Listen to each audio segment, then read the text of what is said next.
Ukraine Russia war के बारे में तो आपने काफी सुना होगा, तो चलिए आज आपको इसी वॉर की एक अनकही कहानी सुनाता हूँ, जिसको सुनने के बाद आपका नजरिया इस वॉर के प्रति बिल्कुल बदल जाएगा। So without wasting any time चलिए स्टार्ट करते हैं आज की कहानी को। Hollywood silver screen presenting sniper the white raven. तो जैसा कि मैंने आपको पहले भी बताया कि ये कहानी यूक्रेन और रशिया वॉर के ऊपर है, इसीलिए इसकी शुरुआत यूक्रेन के पीसफुल एरिया डेनवर्स को दिखाते हुए होती है, जहां जैक नाम का एक आदमी अपनी प्रेग्नेंट वाइफ एमा के साथ एक छोटी सी झोपड़ी में रहता है। वो दोनों अपनी लाइफ में बहुत खुश थे। एमा एक ड्राइंग आर्टिस्ट थी, जबकि जैक स्कूल में मैथ्स पढ़ाता था। वो रोज अपनी साइकिल से बच्चों को पढ़ाने के लिए स्कूल जाया करता था। यहाँ पर हम एक चीज नोटिस करते हैं कि जैक के घर पर कोई भी इलेक्ट्रॉनिक उपकरण जैसे टीवी वगैरह नहीं होने के कारण उन्हें दुनिया की कोई खबर नहीं मिल पाती थी। जब जैक स्कूल में जाता था तो ब्रेक टाइम में वो थोड़ी देर टीवी पर न्यूज देख लिया करता था। ऐसे ही एक दिन टीवी देखने पर उसे पता चलता है कि यूक्रेन की राजधानी में प्रोटेस्टर्स को मारा जा रहा है और रशिया यूक्रेन पर हमला करके उस पर कब्जा करना चाहता है। अब इस खबर को सुनने के बाद वो नॉर्मली अपनी क्लास में चला जाता है और बच्चों को अच्छे से पढ़ाने लगता है। लेकिन उसकी क्लास में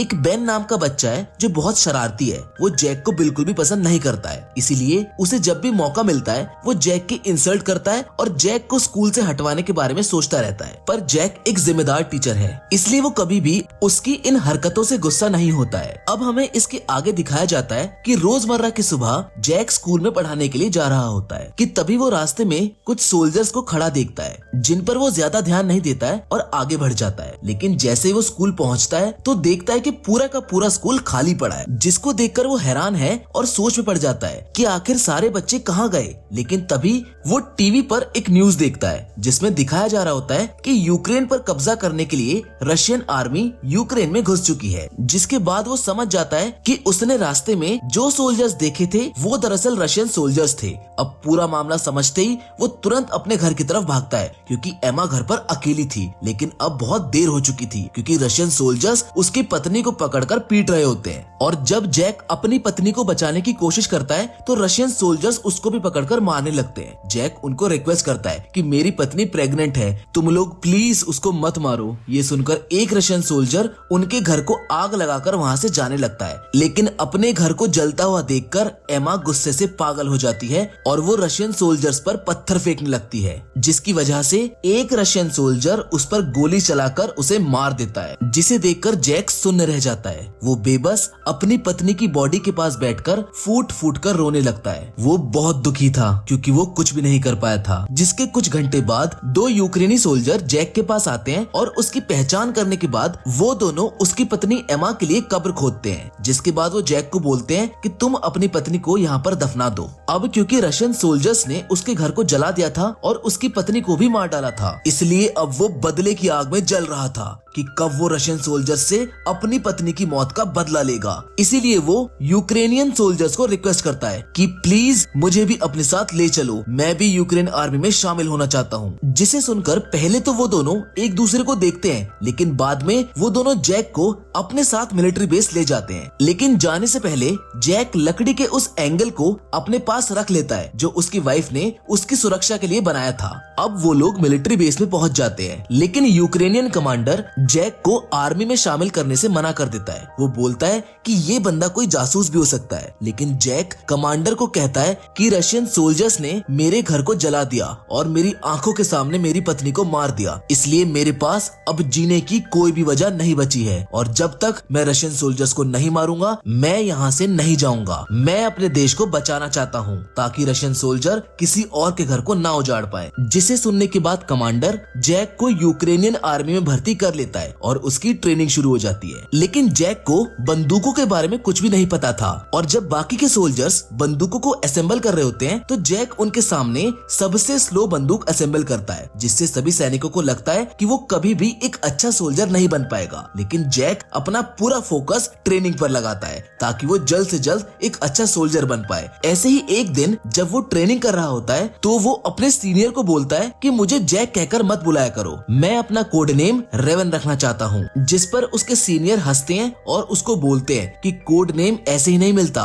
उसके लिए बहुत मेहनत लगती है। जिसके बाद हम देखते हैं कि जैक अपनी पूरी कोशिश से ट्रेनिंग में लगा रहता है। रात को जब सभी सिपाही सो रहे होते हैं तब भी जैक अकेले अपनी प्रैक्टिस जारी रखता है। इसी दौरान एक दिन उनका कमांडर उनको बताता है कि हमारे पास स्नाइपर्स की कमी है, इसीलिए तुम लोगों में से जो लोग भी स्नाइपर बनना चाहते हैं वो अपने हाथ उठाओ। जिसे सुनकर बहुत कम लोग अपना हाथ उठाते हैं, जिनमें जैक भी होता है। जिसे देखकर सभी लोग हंसते हैं। कमांडर उसको बोलता है कि तुम्हें तो बंदूक भी असेंबल नहीं करना आता है, तुम कभी भी स्नाइपर नहीं बन सकते। लेकिन जैक कहता है कि मैं एक अच्छा स्नाइपर बन सकता हूँ और मैं ये साबित भी कर सकता हूँ। वो कमांडर को कहता है कि आप मेरा कोई भी टेस्ट ले सकते हैं। जिसके बाद कमांडर उसको टेस्ट देते हुए कहता है कि तुम्हें सिर्फ 20 सेकंड में इस बंदूक को असेंबल करना होगा। और जैक आंखों पर पट्टी बांधकर बंदूक को असेंबल करना शुरू करता है और सिर्फ 18 सेकंड में ही बंदूक को असेंबल कर देता है। ये देखकर सभी हैरान रह जाते हैं और जो लोग पहले जैक पर हंस रहे थे अब वो उसके लिए तालियां बजाने लगते हैं। अब इसके बाद जैक की स्नाइपर ट्रेनिंग स्टार्ट हो जाती है और जैक स्नाइपर ट्रेनिंग को भी पूरी जी जान से सीखने लगता है। ऐसे ही कुछ दिनों बाद वो दिन भी आ जाता है जिस दिन इन सभी स्नाइपर्स को बंदूकें दी जानी थी। यहाँ पर बाकी सभी स्नाइपर्स को बंदूक का नया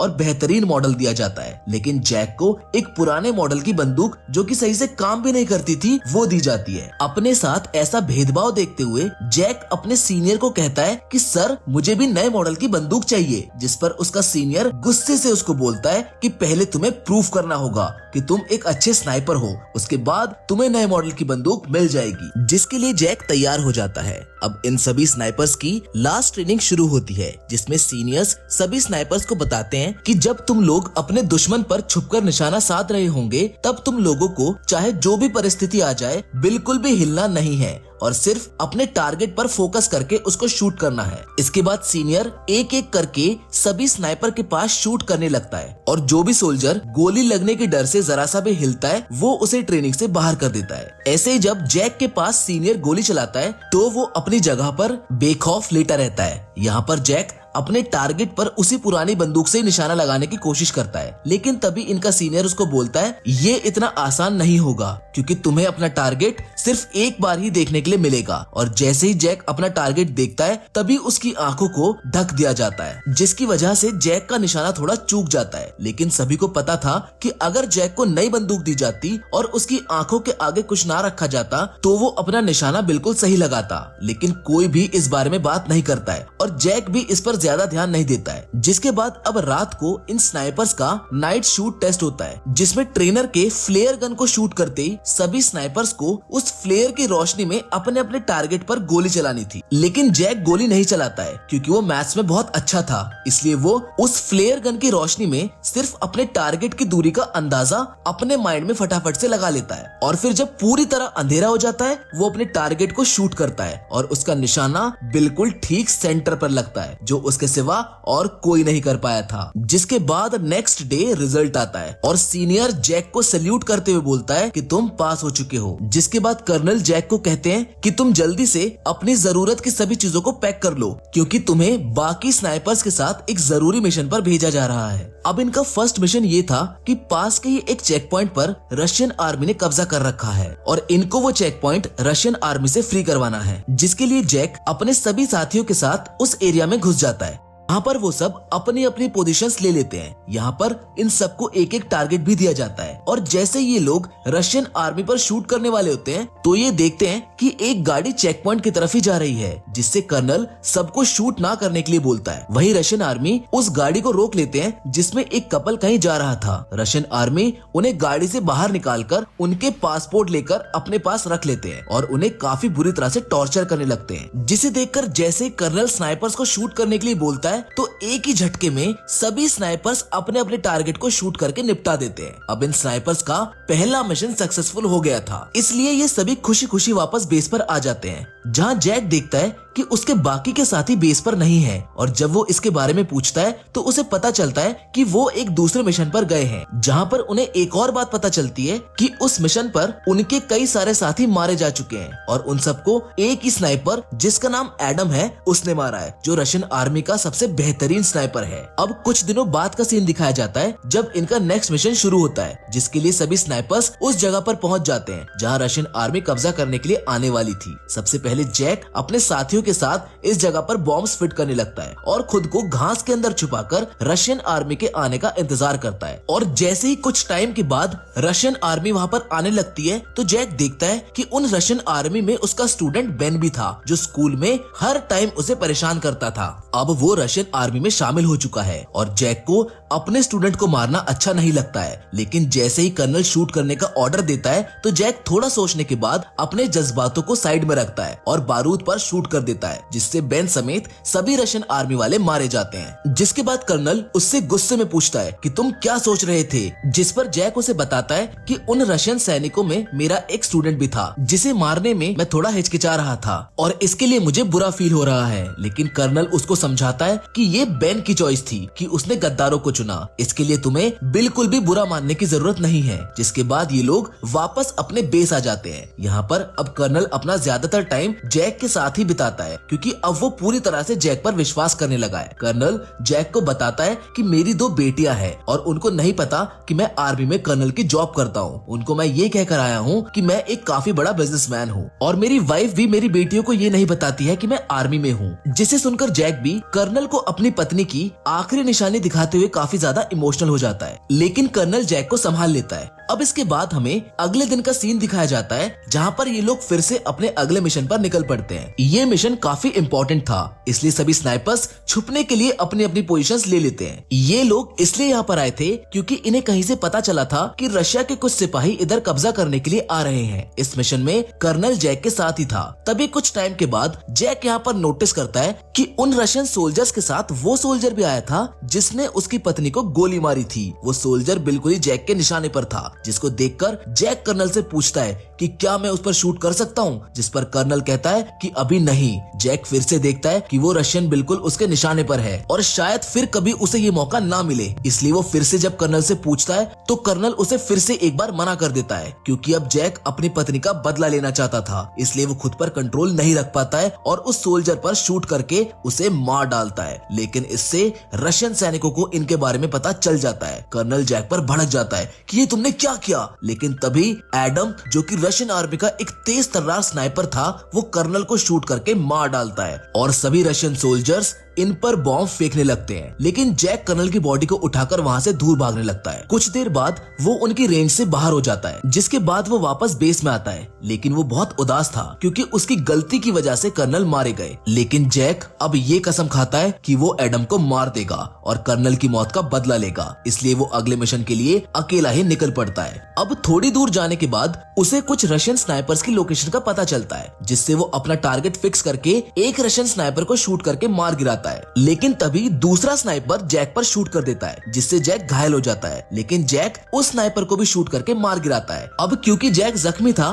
तो इसलिए वो एक सीक्रेट अड्डे पर जाकर अपने जख्म के ठीक होने का इंतजार करता है। तभी आर्मी हेड उसे कॉल करके कहता है कि हमारी आर्मी ने उस स्नाइपर का पता लगा लिया है जिसने कर्नल को मारा था। वो जैक को बोलते हैं कि तुम जल्दी से बेस पर आ जाओ, और जैक बेस पर पहुंच जाता है। अब मिशन शुरू होने से पहले सभी सैनिकों को सारी जानकारी दी जाती है कि उस स्नाइपर की गोलियां बहुत दूर तक जाती हैं। उसने अब तक 5 सबसे कारगर यूक्रेनी स्नाइपर्स और 3 मशीन गनर्स को मार गिराया है। उस स्नाइपर का नाम एडम है। हेड उन सबको ये भी बताता है कि एडम सबसे पहले यूक्रेनी सोल्जर्स को मारता है और फिर उनकी फोटोज और वीडियोस को रिकॉर्ड करके इंटरनेट पर पोस्ट कर देता है, ताकि वो यूक्रेनी लोग और खासकर यूक्रेन आर्मी का मनोबल तोड़ पाए। एडम के पोस्ट इंटरनेट पर डालने की वजह से यूक्रेनी आर्मी को उसकी लोकेशन के बारे में पता चल जाता है, जहाँ पर कुछ सैनिक बोलते हैं कि हमें उस लोकेशन पर माइंस बिछा देनी चाहिए। लेकिन जैक उनको बोलता है कि नहीं, हम ऐसा नहीं कर सकते, क्योंकि जब तक हम उस जगह पर माइंस बिछाएंगे तब तक एडम हमारा सफाया कर देगा। इसलिए हेड उनसे कहता है कि हम वहाँ 2 ग्रुप्स में जाएंगे। एक ग्रुप उन रशियन स्नाइपर्स पर सामने से अटैक करेगा, जिसमें वो लोग बिजी हो जाएंगे।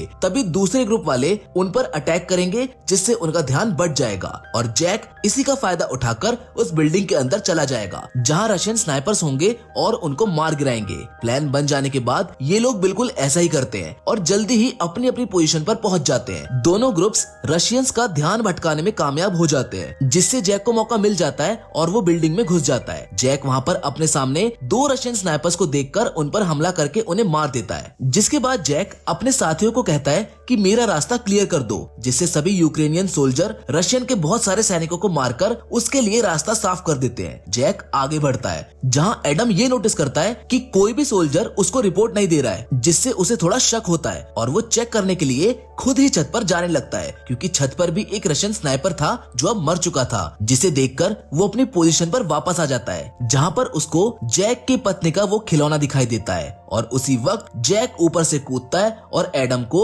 मार डालता है। लेकिन इसकी वजह से एक रशियन स्नाइपर को थोड़ी सी आवाज आ जाती है, जिससे वो अलर्ट हो जाता है। लेकिन जैक उसी टाइम उसके पास एक ग्रेनेड फेंकता है और उस स्नाइपर को भी मार डालता है। जिसके बाद अब हम ये देखते हैं कि एडम जब ऊपर छत पर चेक करने के लिए गया था तो उसने अपने बेस पर कॉल करके बैकअप बुला लिया था, इसलिए अब रशियन आर्मी वहां पर आ रही होती है। उन लोगों को नहीं पता कि एडम मारा जा चुका है, इसलिए वो एडम को कॉल करके कांटेक्ट करते हैं। लेकिन कॉल जैक उठाता है, जो कहता है कि तुम लोगों का अब टाइम खत्म हो चुका है। ये कहकर वो ट्रक के ड्राइवर को शूट कर देता है, जिससे सभी रशियन सिपाही ट्रक से बाहर निकल जाते हैं। लेकिन उन्हें नहीं पता था कि यूक्रेन के स्नाइपर्स ने पहले ही उन पर निशाना साध रखा था और जैसे ही वो सब बाहर आते हैं, यूक्रेनी स्नाइपर्स उन पर गोलियों की बारिश कर देते हैं, जिसकी वजह से वो सभी मारे जाते हैं। जैक अब इस लड़ाई का हीरो बन चुका था, इसलिए अब वो सभी को मारने के बाद वापस अपनी पत्नी की कब्र पर जाता है। वो उसे उदास भरे मन से बोलता है कि मैंने अपने दुश्मनों से बदला ले लिया है, लेकिन मुझे